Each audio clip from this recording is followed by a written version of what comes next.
नमस्कार, स्वागत है आप सभी का हमारे YouTube चैनल पर, जहां हम आपको हेल्थ और फिजियोथेरेपी से रिलेटेड जानकारी देते हैं। जिनका भी L4, L5 या L5S1 डिस्क बल्ज डायग्नोसिस हुआ होगा, उनको देखिएगा एक्सरसाइज करने के लिए एडवाइस किया जाता है और एक्सरसाइज में बहुत सारे आपको स्ट्रेंथनिंग एक्सरसाइज बताया दिया जाता है। तो बहुत लोग भी एक्सरसाइज करते रहते हैं, सिर्फ स्ट्रेंथनिंग एक्सरसाइज के ऊपर फोकस करते हैं और स्ट्रेंथनिंग एक्सरसाइज करते रहते हैं। YouTube में भी आपको बहुत सारे स्ट्रेंथनिंग एक्सरसाइज मिल जाएंगे, लेकिन क्या सिर्फ स्ट्रेंथनिंग एक्सरसाइज करके आप L4, L5, L5S1 disc bulge को मैनेज कर सकते हैं?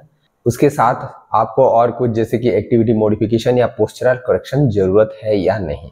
स्ट्रेंथनिंग एक्सरसाइज आपको पार्शियली हेल्प करता है अगर आपका L4, L5 या L5S1 डिस्क बल्ज प्रॉब्लम होगा। देखिएगा, स्ट्रेंथनिंग एक्सरसाइज जब करते हैं आप, कोर मसल स्ट्रेंथ आपका इंप्रूव होता है और उसके साथ वो एक्सरसाइज आपका जो लोड होता है डिस्क के ऊपर वो भी रिड्यूस करता है।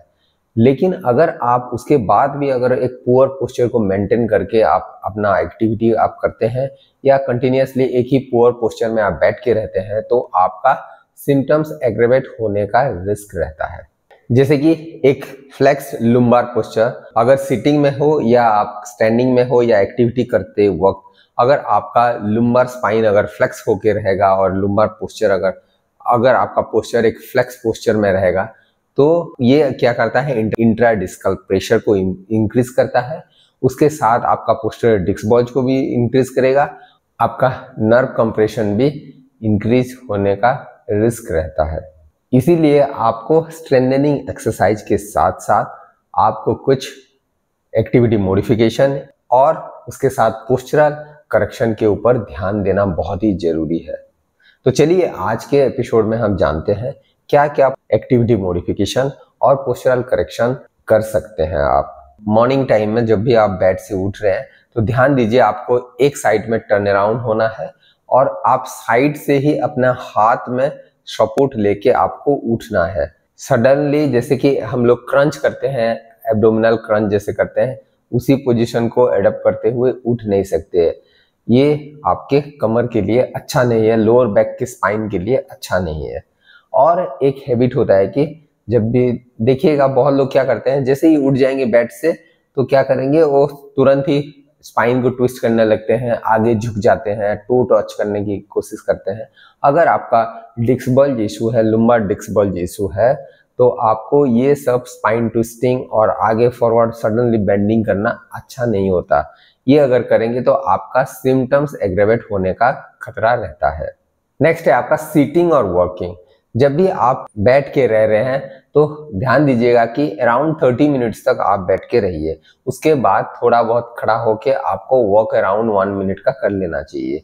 देखिए, जब भी बैठ के अगर कुछ काम करते हैं तो अननोइंगली आपका पोस्चर स्टूफ हो जाता है, तो आगे की तरफ वो झुक जाता है और उस पोस्चर को अगर आप बहुत देर तक अगर अडॉप्ट करके रखेंगे, बहुत देर तक अगर मेंटेन करके रखेंगे, तो आपका सिम्टम्स बढ़ने का रिस्क रहता है। तो आपको ध्यान दीजिए, जब भी बैठ रहे हैं तो एक प्रॉपर पोस्चर में आप बैठने की कोशिश कीजिए। और अगर एक प्रॉपर पोस्चर में बैठने के लिए क्या करना है ना, आप जब भी बैठ रहे हैं तो आपका हिप जॉइंट आपके नी जॉइंट के ऊपर लेवल में हमेशा रहना चाहिए और आपका दोनों फुट फ्लैट होके फ्लोर में रहना चाहिए। बहुत लोगों का हैबिट होता है कि क्या करते हैं, एक पैर के ऊपर एक पैर को क्रॉस करके वो बैठते हैं। वो आपके स्पाइन के पोस्चर के लिए अच्छा नहीं है। अगर आप सिस्टम के सामने बैठ रहे हैं तो सिस्टम को अपनी एर्गोनोमिक पोजीशन में रखिए, जैसे कि आपका सिस्टम का एक्चुअली अपर बॉर्डर अपने आई लेवल में रहना चाहिए और अपनी स्पाइन को हमेशा स्ट्रेट पोजीशन में रखना चाहिए। और आप एक एर्गोनोमिक चेयर भी यूज कर सकते हैं। अगर एर्गोनोमिक चेयर नहीं है तो आप नॉर्मल चेयर में एक टॉवेल रोल अपनी लोअर बैक एरिया में रख लीजिए, हम उसको लुम्बार रोल कहते हैं। अगर वो रखेंगे तो क्या होता है कि वो स्पाइनल कर्व को मेंटेन करके रखता है। नेक्स्ट चलिए जानते हैं हाउस एक्टिविटी के बारे में। बेसिकली जो लोग हाउसवाइफ होते हैं उनको बहुत सारे घर का काम भी करना पड़ता है, जैसे कि किचन का काम अगर आप कर रहे हैं तो ध्यान दीजिए या कोशिश कीजिए आप जैसे खड़े होके हर काम करने की, जैसे कि कुकिंग करना है तो खड़े होके कुकिंग करने की कोशिश कीजिए। अगर कुछ चीजें अगर नीचे से आपको लिफ्ट करना है तो आप हाथ से सपोर्ट लेके या अपनी हिप हिंजिंग करके आप थोड़ा बहुत आगे झुक के उठा सकते हैं वो चीजें। लेकिन अगर आप बार बार स्पाइन से बेंड हो जाएंगे, लोअर बैक को राउंड करके अगर आगे की तरफ ऐसे झुकेंगे बार बार, तो आपके सिम्टम्स में भी बढ़ सकते हैं। कुछ भी चीजें उठाने से पहले हिप हिंजिंग या स्क्वाट करके या हैंड सपोर्ट लेके आपको उठाना है। नेक्स्ट है आपका, जैसे कि आप क्लीनिंग करते हैं या स्वीपिंग करते हैं उस टाइम में ध्यान दीजिए, तो मॉपर यूज करते हैं उसका हैंडल जो है वो थोड़ा लंबे होना चाहिए, क्योंकि अगर थोड़ा हैंडल लंबा होगा तो आप इजीली स्टैंडिंग पोजीशन में वो चीजें कर सकते हैं। अगर वो छोटा होगा तो आपको अगेन झुकना पड़ता है और काम करना पड़ता है। तो झुक के अगर काम करेंगे आपका सिम्टम्स और एग्रेवेट होने का रिस्क रहता है। कुछ भी चीज, बड़े चीज जैसे कि गैस सिलेंडर हो या बहुत हेवी वेट या पानी का बकेट हो, वो सब अगर उठाना है तो आप घर के अलग कोई मेंबर से हेल्प ले सकते हैं।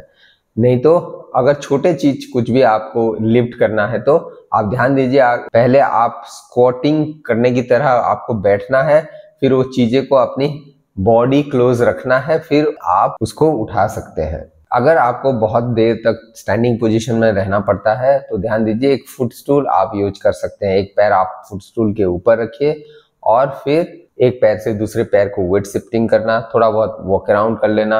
अगर पॉसिबल है तो आपको थोड़ा बहुत सिटिंग भी कर लेना चाहिए। नेक्स्ट जानते हैं स्लीपिंग पोजीशन के बारे में। स्लीपिंग पोजीशन देखिए, लोगों का हैबिट होता है कि कोई किसी को अपनी बैक के बल पर सोना अच्छा लगता है। तो अगर आप बैक के बल पर सोते हैं तो ध्यान दीजिए एक पिलो आप अपने घुटने के नीचे रख सकते हैं। नी के नीचे एक पिलो रखेंगे तो आपका जो नर्व पेन होता है वो नर्व पेन आपको ज्यादा फील नहीं होगा। उसके साथ अगर आप हेड के नीचे अगर पिलो लगाने का अगर आपको आदत है तो आप लगा सकते हैं। किसी किसी को साइड में सोने का हैबिट होता है, जैसे कि अगर आप साइड में सोते हैं तो साइड लाइन में, तो एक पिलो आप हेड और ये शोल्डर के ये गैप को फिलअप करने के लिए लगा सकते हैं और दोनों पैर के बीच में एक पिलो आप ले सकते हैं। अगर वो पिलो आप लेंगे तो आपका वो जो पेल्विक ट्विस्टिंग होता है वो अननेसेसरी पेल्विक ट्विस्टिंग को ये अवॉइड करता है और आपका स्पाइन का पोस्चर भी प्रॉपर्ली अलाइन होके रहता है। तो आप अगर साइड लाइन में सोते हैं तो एक पिलो अपने दोनों नी के बीच में ले सकते हैं। अगेन आपको प्रोन लाइन को अवॉइड करना है, जैसे कि पेट के बल पर सोना आपको अवॉइड करना है। नेक्स्ट है आपका वॉकिंग और एक्सरसाइजेस, जैसे कि रोज का जो डेली एक्सरसाइजेस होता है, जैसे कि वॉकिंग, स्विमिंग, साइकिलिंग, ये सब आपको एटलीस्ट 30 मिनट्स का कर लेना चाहिए। और उसके साथ आपको एक स्ट्रक्चर्ड प्रोग्राम दिया जाता है। अगर आपका लुम्बार डिस्क बल्ज प्रॉब्लम होता है तो वो स्ट्रक्चर्ड एक्सरसाइज प्लान को रोज आपको करना है। अगर बीच में आपको कुछ प्रॉब्लम हो या एक्सरसाइज करते वक्त आपको कुछ तकलीफ हो रहा है तो जरूर आप अपने फिजियोथेरापिस्ट के साथ कंसल्ट कर सकते हैं और अपने हिसाब से, अपने रिक्वायरमेंट के हिसाब से आप एक्सरसाइज को मॉडिफाई कर सकते हैं। अगर आपको ये वीडियो अच्छा लगा तो लाइक करें और हमारे चैनल को सब्सक्राइब करना ना भूलें और ये वीडियो को आप अपने फ्रेंड्स के साथ भी शेयर कर सकते हैं। Stay healthy and pain free. नमस्कार।